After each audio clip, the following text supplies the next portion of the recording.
Hey everyone, welcome to another episode of Triangle Offense. This is Monish. As always, I'm joined by Nishant. It's been a long time since we spoke about the Bucks, didn't we? We spoke about the Nets, we spoke about the Sixers, and we spoke about the entire Western Conference. I think we Yep. should focus a little bit on the East. And Milwaukee Bucks, I think, have been the silent team who have stayed in third with no.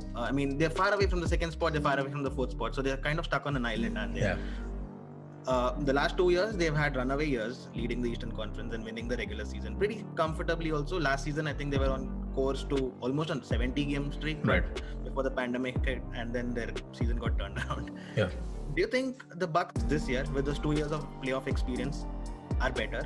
And I know that they have tougher teams to beat this time in the Brooklyn Nets and the Philadelphia 76ers, but their experience themselves as well. I think Giannis has gotten better if ever that is a possibility.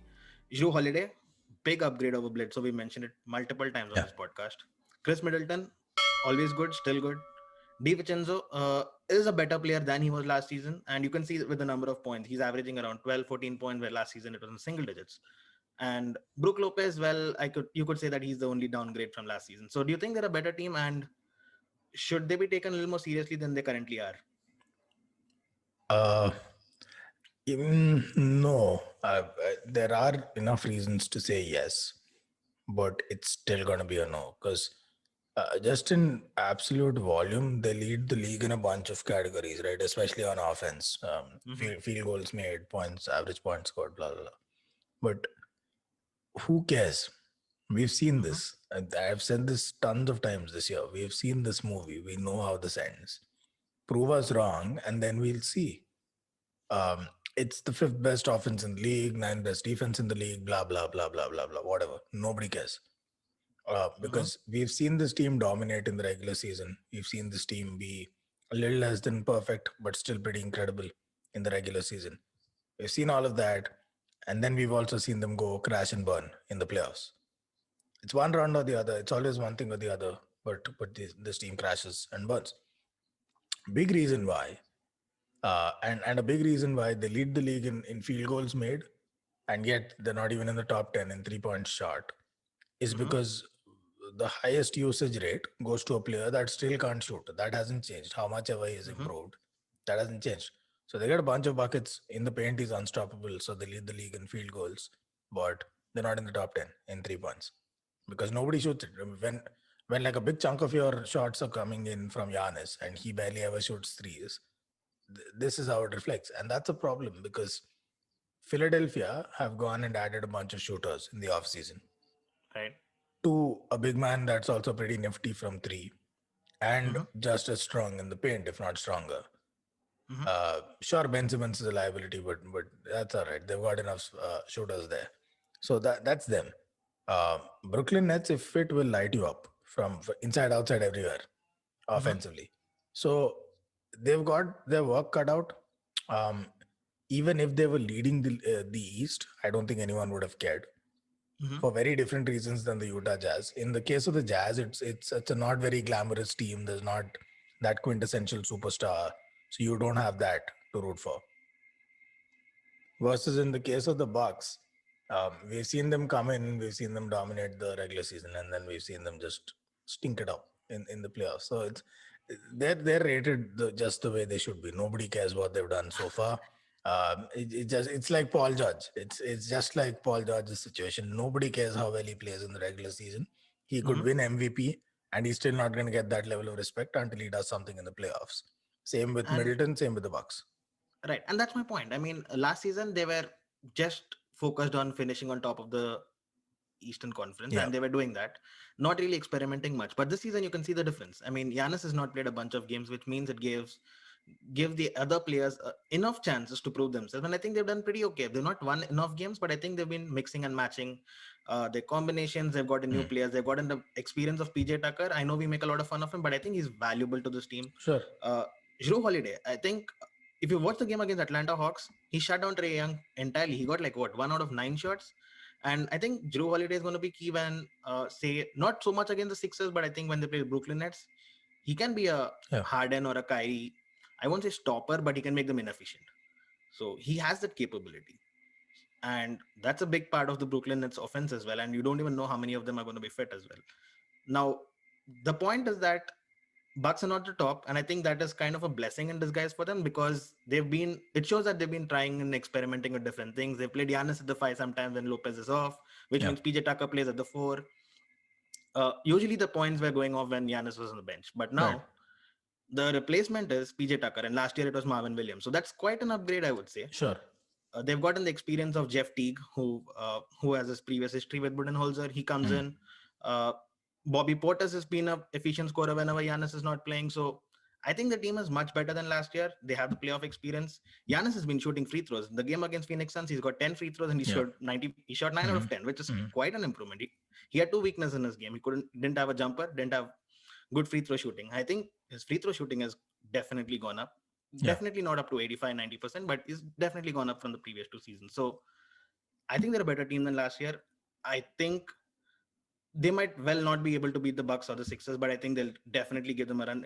It will go all the way to 6 or 7 games if they play. Oh, I'd give them a shot. Giannis's free throw shooting is improved, but it's still pretty disastrous for an MVP caliber player. 3-point shooting is pretty much the same, but um, on paper they have a shot. I'd give them a if I if I forget for the fact for a while what I know from looking back in retrospect. If I forget about how they choked earlier, if I'm just taking this team at face value, I'd give them a fighting chance against both the Nets and the Sixers because I think they can defend the Sixers. Nets are going to be a little more challenging, but I think they can do it. And you know what? For all the questions that we've raised on who's stopping the Nets trio, who's defending against the Bucks? This is an elite offense. It might not be the best of the best, but it is an elite offense. First of all, who's stopping Giannis? Yeah. Blake Griffin was probably going to get injured in the No. first game No. if he runs into Giannis, right? So, who's stopping Giannis? Who's guarding Drew Holiday because he's a pretty efficient scorer and he always elevates in the playoffs. So who's stopping him? And Middleton is an incredibly efficient scorer too. Now in playoffs, normally sometimes the occasion gets to him, sometimes the defenses step up. Brooklyn has no defense. So on paper, you'd give them a chance against both teams. I think what's holding people back from really talking about them is far too many times people have invested their time and faith and trust in the Bucks, and they've always let people down, including people who maybe resented the MVP vote because he just crashed and burned in the playoffs. It's incredibly unfair to continue judging them by what has happened, but that's the world we live in. Paul George can never shake off pandemic P. Not unless he gets himself at least put his team in the NBA finals, and then we'll talk. So Paul George is in the same boat as Chris Middleton, same boat as the Bucks, and Giannis is in a similar situation to Kawhi, where all eyes are on him, and it's now a bust. Prove yourself way. Except the difference is Kawhi is already a 2-time Finals MVP. I know. And Giannis isn't. So yeah. They have a big paycheck to prove themselves. Both Giannis and Drew Holiday both got paid during the season. True. I think they have enough. The Bucks have kind of made it clear that they've invested in both of these superstars. They're going to build their entire roster for the next few years around these two superstars, and it's not really a bad combo to have. I mean, with the addition of Middleton as a third player, I think it's a brilliant team, and I think they can be the one of those upset teams. It might feel it's kind of cruel to call them an upset team, but I think they could be that team that could kind of upset Brooklyn Nets or the Sixers if they face them. But we're looking at the upside. Is there a downside? I mean, last season they lost against Miami Heat, who were not fancied. I know you did fancy them, but Miami Heat were the 5th seed coming into the playoffs. Oh, I was clear they're beating the Bucks. Whatever else they do, they're beating the Bucks for sure. Yeah, they would have beaten the other 3 teams for sure. They would have beaten Celtics. They would have beaten Raptors easily. So kind of went into the wrong hands, faced Miami. Is there a downside for this Bucks team that they could lose in the first round? Suppose they face the Heat or the Celtics? Or you think they're strong enough to beat either of those teams now? I think now they're strong enough to take on the Celtics. So let's do this in 2 parts. Celtics, I think they're good enough to take them down. Celtics have way too many problems right now, and especially their troubles in the paint, guarding it and getting points off in the paint. The Bucks are going to be a handful. So I think they can take the Celtics. That's a short answer. I don't know about I'm trying to figure out if the Heat can Look, a fully fit Miami Heat team can still take down these Bucks. It's just as simple Okay. as that because they defend at a very, very high level when they're all fit on the floor, and they have enough physicality to try and contain Giannis. In between Bam Mm-hmm. and Butler can joust with Giannis a bit, and they've got enough bodies there to take Giannis on. And they've done it time and time again. Why was I so confident going into the Miami Heat Yeah. Bucks series last year? Even before the series started, I said, this is Heat. There's no way Mm-hmm. Miami loses because they have the Giannis stopper formula and they execute it very, very well. Now, can you execute that formula again? Yeah, because he's still not developed a jump shot. So Right. then now it's going to come down to can Drew Holiday step up and Middleton step up? They can, but Mm-hmm. Miami's got shooters of their own. So um, that's going to be a lot tougher to call. You'd probably have to give Bucks the edge though this time. Boston easy. Miami, it's going to be tight. It's a tricky matchup for the Bucks. They shouldn't want to get that in the first round. I would agree. I think they should coast through the first round pretty easily. It should not go Yeah. more than 5 or 6 games. Yeah. But I think the second round, I'm actually still banking on the Bucks to do better than what they did last time. Sixers are going to be the tough team. I think they can take on the Nets for sure, especially if one of the stars is not going to be fully fit.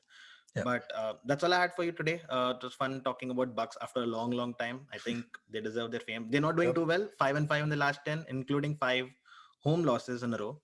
Yeah. So they need to up their game pretty soon before the playoffs come. And Giannis needs to be fit as well. He twisted his ankle or got a cramp at the end of the Everyone's game injured against in the Suns. league. So everyone's injured in the Yeah. league. So Giannis is one amongst them. But like I said, that's all for today. And I'll catch up tomorrow. All right, cheers. See you.